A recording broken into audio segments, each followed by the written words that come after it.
Welcome back to the Industry Leader Update. Is all debt bad? It's a claim that's often said by financial commentators and those who mean well when it comes to credit counseling or giving life advice. And to answer that question, I brought in my friend Dan Hultquist. Many of you know him in our industry as not only an educator, but one who researches the facts.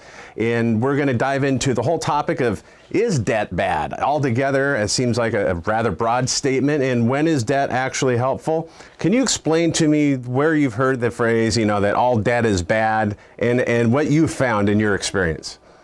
Yeah, I was very surprised when I saw that on the Ramsey post, but I understand that that's his narrative, right? That's what he advocates, is that all debt is bad. You got to pay it off as soon as you possibly can.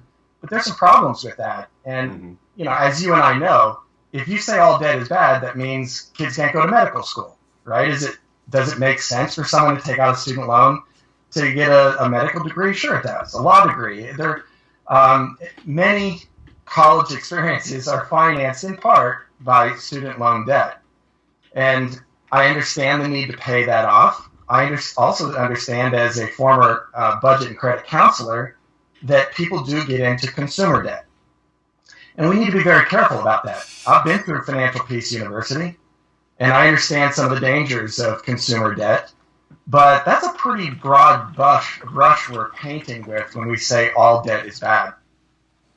So here in the United States, Dan, we have a very unique opportunity. Even middle-class Americans, assuming they have decent credit, can get their piece of the American dream. What's been your experience when it comes to purchasing homes? Yeah, it's an interesting question because I've been fortunate enough to travel overseas a little bit. I adopted 3 children from foreign countries. And so one of the things I like to do when I travel is to ask, well, how does the mortgage system work here? And I was shocked to find out they're not quite sure what I mean by a mortgage. In some areas of the world, if you don't have the cash to buy a home, you don't get the home. And it was very amazing to me that our translator in southern Russia knew 7 languages. She taught at the university. She was very well respected in the community. Here she is in her 60s, and she's still saving up money to buy her house. So here in America, we kind of take it for granted. If you can put even 5% down, 10% down, 20% down and avoid mortgage insurance, that's great. In some foreign countries, you got to put 50% down or buy the home in cash. And it was shocking to me that we live in a country that's so blessed that we have mortgage professionals that can guide us through the dream of home ownership. The interesting thing we're seeing right now is the Fed for the last year said inflation is going to be transitory. Myself personally, I just thought that was outright malarkey because of what was the underlying fundamentals of what the Fed's doing. Can you explain to us some of the pressures that older homeowners across the country are facing today and some of their choices on how they can at least address inflation or learn to live with it? Yeah, in fact, I just did a presentation here with Fairway. I did a presentation on home care. And you think that over the next 20 years, there's going to be a shortfall of caregivers. There's just too many people that need the care. The demand for care outstrips the supply of caregivers. What's the economic result? Increased prices. So home care has gotten very, very expensive. Now, there's some things that they don't need to pay in their older years. Home care is one of them they have to. It's not like you can say, well, home care is expensive, I think I'm going to forego that. If you need home care, you need to pay for it. How are you going to pay for it? And the house is very efficient at paying for home care.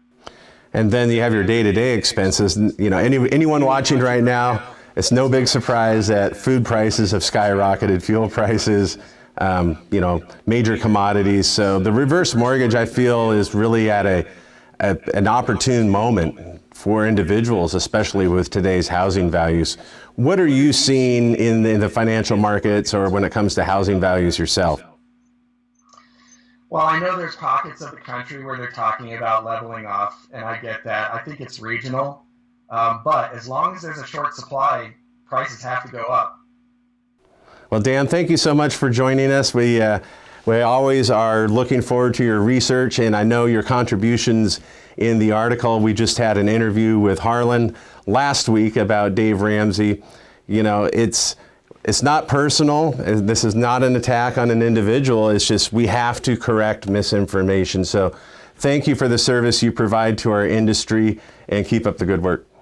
Thanks for having me, Jim. And that, folks, wraps up another episode of the Industry Leader Update with our special guest, Dan Hultquist. Leave your comments in the comment section below, and please share this segment on your LinkedIn, Facebook, and Twitter profiles. That way you can get the word out to your fellow reverse mortgage professionals. If you're on YouTube, don't forget to subscribe and then click on the notification bell. That way you never miss an upcoming episode. And each Monday we have our weekly podcast. In fact, it's the nation's only weekly podcast for reverse mortgage professionals like yourself. That's HECM World Weekly. You can listen to it here at HECMWorld.com, or also subscribe and listen on iTunes. That's it for us this week. Happy originating.